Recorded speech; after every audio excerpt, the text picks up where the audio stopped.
You know that couple down the street, the one with the older SUV in the driveway, the same house they've been in for 12 years, the one that always seems fine, not flashy, not struggling, just fine. Here's what you don't know about them. That couple hasn't had a real money fight in 3 years. They maxed out both their Roth IRAs in January. On the 2nd, they have 6 months of expenses sitting in a high-yield account earning 4.5%, while most people's savings are earning almost nothing. And their combined investment portfolio just crossed $400,000. They didn't inherit it.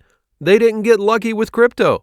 Their combined household income is $118,000, which sounds like a lot until you realize that's below the median for their zip code. So, how are they doing it? Because what wealth actually looks like and what most people think it looks like are two completely different things. There is a specific dollar amount that quietly wealthy couples hit that changes everything.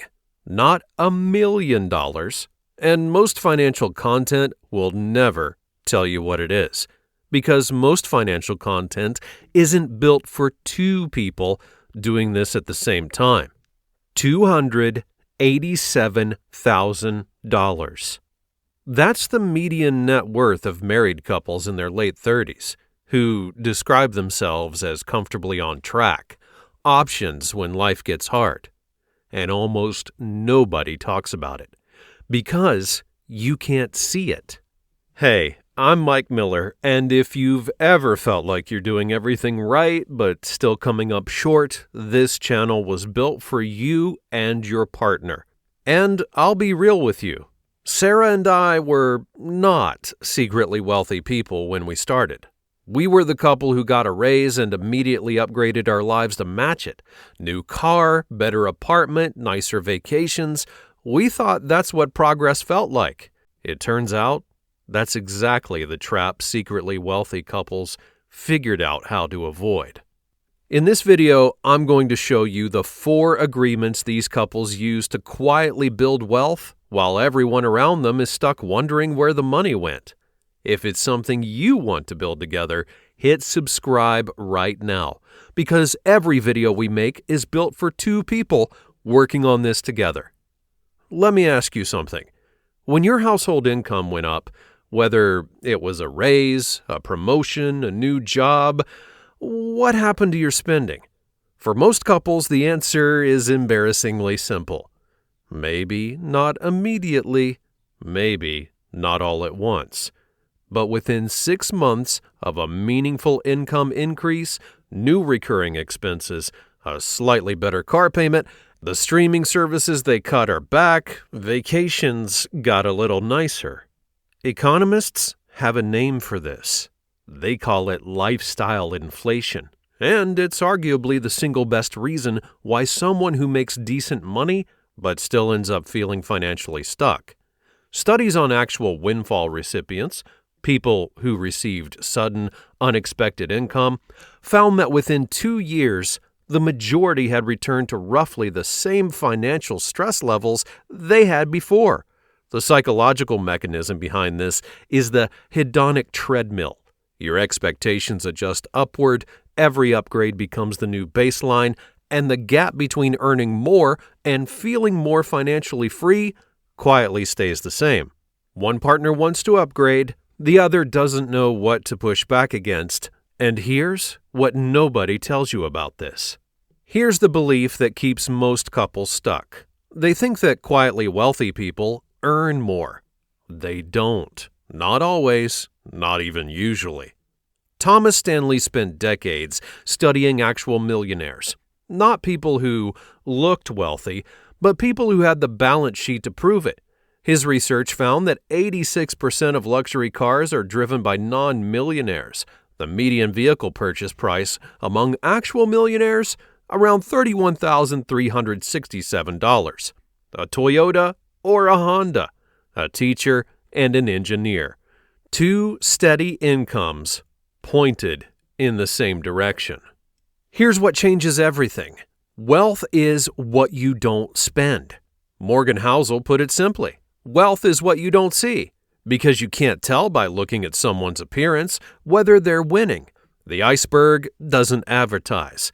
The only way to know is a deliberate two-person agreement to play a different game entirely.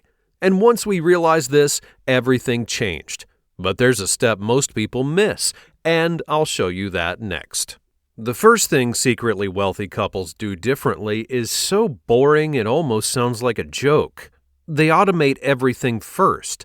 Not because they're lazy, but if the money touches your checking account and becomes available in your hands, it becomes available to spend.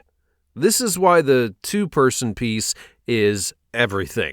When both people agree, in advance, that a specific amount gets redirected before either of them can see it, it's a different animal entirely. Habits are harder to quietly abandon. For us, Sarah got promoted. We had already agreed any raise, 50% goes straight into investments, $1,400 a month automatically. 2 years later, that single decision had generated $37,000 in investment growth. But here's where it gets interesting. Most couples track income. Secretly wealthy couples track net worth. One number, asset minus liabilities.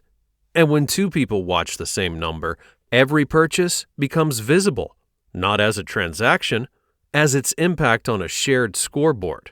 The day we started tracking a single combined net worth number, it became ours. Not mine, not Sarah's, ours. Here's the part that surprises most couples. What percentage of any future raise will we invest, and what percentage will we let ourselves enjoy? That's the whole question, held in advance before the emotional moment hits. Here's what it looked like for us. Months before Sarah's promotion, we had already agreed. 50% of any raise, investments. The rest was ours. A family trip, dinner, the things that matter to us. Here's the kicker. Your social environment sets your spending normal. Whatever the people around you are spending, that becomes your reference point for what's reasonable. A MarketWatch survey found nearly 1 in 3 Americans owns a car they didn't need. Not a rational decision, an unconscious one. Secretly wealthy couples figured out something extraordinary. They use each other as their primary reference point. A teammate reminding you of the actual goal is a structural advantage most people never have. Let's run the math on two couples. Same income, same starting point. One practices lifestyle inflation, one practices what we've been talking about. Both earn $118,000 a year combined. Couple B made an agreement before the first raise arrived. 50% of every raise goes to investments. At age 45, Couple A, $127,000 in combined net worth, one layoff or medical crisis away from real financial stress. Couple B, $498,000, not because they earned more, not because they got lucky, because of 4 agreements made at the kitchen table. The gap was not created by income. It was created by agreements. Wealth is what you don't see. Now, once you and your partner start building quietly, there's something that almost nobody prepares you for. What do you say when your friends complain about being broke and you're not anymore? What do you do when a family member assumes you can't afford something? The social dynamics of quietly building wealth and the conversations it creates might be the most underrated challenge couples face. Here's the thing I want you and your partner to take from this. Secretly wealthy couples are not special. They don't earn dramatically more. They don't start with advantages you don't have. They just made a few agreements quietly together that most couples never get around to making. What to do with raises before they arrive. How to check one number together every month. How to anchor each other against the comparison effect. what percentage of your next raise you'll invest before you feel it.